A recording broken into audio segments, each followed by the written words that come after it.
Hojii tokko asiin ol gorree hojjanna isin jedhe iddoon kana bar badu magaalli iddoo isin jedhe kana asiin ol gara seeroftaa ol deeman.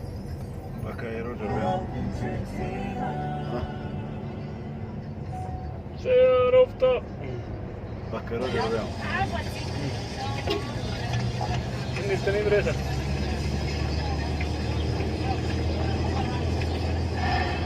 Anna jireenya koo.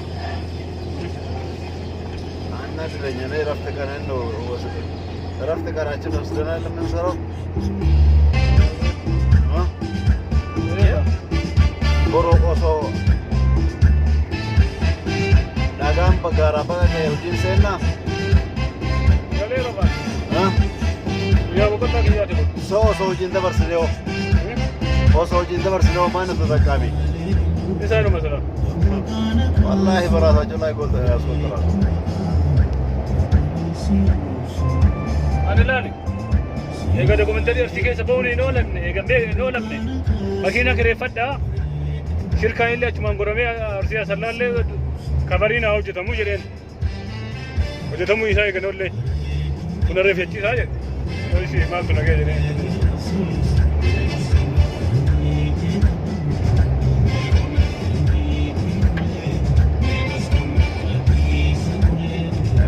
Enda mu godaayu. Wabe yeroo lama dama karaa kana deemu.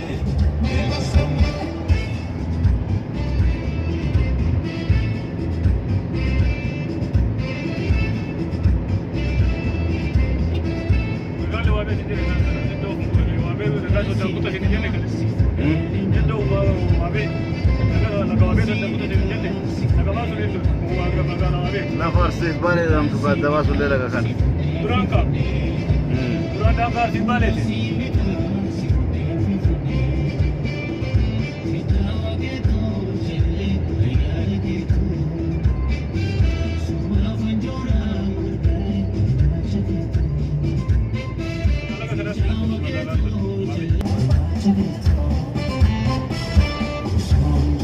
Bazarii karaa san deema jedheen kaseeroftaa san horiin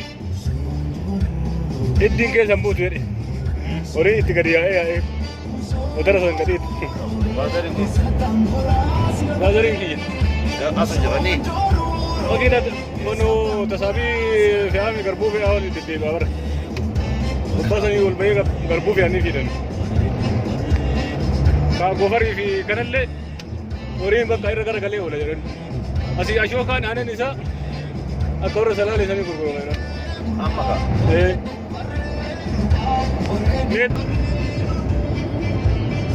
Seeroftaaf gofariin. Seeroftaaf gofariin. Miti asii aanan kasi magaalaa wantoota jirtu as naan horii achi laalfama lama fakkaatu. Awwaan gamarsiin maa ofii fedhanii na arganii malee jechuudha. Karoorfadheen bahu.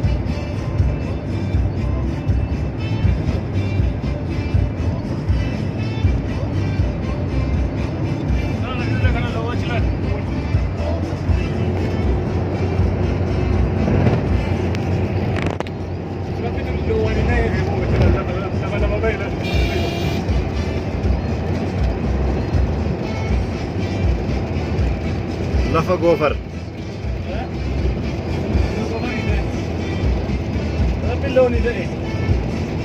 Lafa kana wayyaanetu mootummaa Jibuutiitu gurgurata. Qabsoo qeerrootiin warroota maallaqa olaanaadhaan wayyaanee irraa lafa kenna bitee fi wayyaaneenis ari'amtee horiin kenna akkanatti deema.